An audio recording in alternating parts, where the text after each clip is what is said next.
6 7 8 হাত দিয়ে ধরবো না 9 10। আসসালামু আলাইকুম। আমাদের টক টুসের প্রোগ্রামে আপনাদেরকে স্বাগতম। আমি Aminul Haque Chowdhury, occupational therapist, founder and president সেন্ড। I am specialist in oral placement therapy OPT.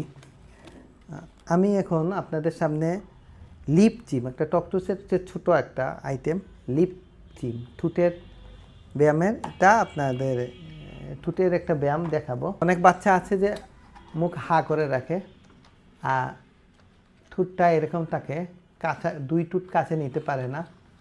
হ্যাঁ, কোনো কিছু কামড় দিতে ঠোঁট দিয়ে না নিয়ে দাঁত দিয়ে নিয়ে নেয়। তো তো সেই ক্ষেত্রে এসব বাচ্চাদের বিভিন্ন উচ্চারণগত ঠোঁটের বিভিন্ন উচ্চারণগুলো প্রবলেম হয়। ঠোঁটের হলো যদি মুভমেন্টের বা অনেক বাচ্চার প্রবলেম হয়, তো অনেক ধরনের কিছু কিছু উচ্চারণের প্রবলেম হয়, যেমন পানি, পা, প, পাতা, মাছ, এই শব্দগুলোতে বাচ্চার কিন্তু প্রবলেম হবে। এই ঠোঁটের ব্যায়াম করানোর জন্য আমরা খুব সুন্দর একটা টাং ডিপ্রেশন, খুব ইজি জিনিস, সেটা ব্যবহার করতে পারি। সোয়াইবা, কেমন আছো? ভালো। আমরা একটা সুন্দর ব্যায়াম করব, ঠোঁট দিয়ে ব্যায়াম করব। হ্যাঁ, দেখি সোয়াইবা ঠোঁটে কত শক্তি আছে। না, এটা একদম যত হবে, আমরা একটু ভারী, এটার চেয়ে এটা যেমন একটু হালকা, এটা তার চেয়ে একটু ভারী, এটা আরেকটু ভারী, এটা আরেকটু ভারী। আবার যখন এইটা আলাদা আলাদা পারবে, তখন আমরা ডাবল, এটার সাথে এটা দিব বা এটার সাথে এটা দিব, এইভাবে ওয়েট বাড়াবো, তার ঠোঁট কতটুকু শক্তিশালী হচ্ছে।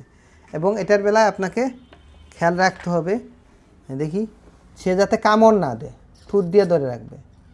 ধরে রাখো, 1 2 3 4 5 6 7 8, হাত দিয়ে ধরবো না, 9 10। দেখি তো তুমি লালটা পারো নাকি? সেইবা, হ্যাঁ, ঠোঁট দিয়ে ধরে রাখবো, ঠিক আছে? দাঁত দিয়ে যাতে না ধরে, হ্যাঁ, ঠোঁট দিয়ে ধরবে। 1 2 3 4 5 6 7 8 9 10। কষ্ট হচ্ছে? হ্যাঁ, আচ্ছা আচ্ছা। এইভাবে আমরা ঠোঁটের ব্যায়ামটা করতে পারি লিপ জিম ইউজ করে। দুই ঠোঁটের উপরের এবং নিচের ঠোঁটের শক্তি বাড়বে। এবং এটা খাইতে অনেক বাচ্চা ঠোঁট হলে তাদের খেতে ঠোঁট দিয়ে টেনে নিতেও অসুবিধা হয়। হ্যাঁ, খাবারের সময় খাবারেও অসুবিধা হয় এবং কথা বলতে অসুবিধা হয়। সেই ক্ষেত্রে আমরা লিপ জিমটা ব্যবহার করতে পারি। তো আমাদের এই লিপ জিমের প্রোগ্রাম এই পর্যন্তই। পরবর্তী পর্ব দেখার জন্য আমন্ত্রণ জানাচ্ছি আপনাদেরকে। ধন্যবাদ।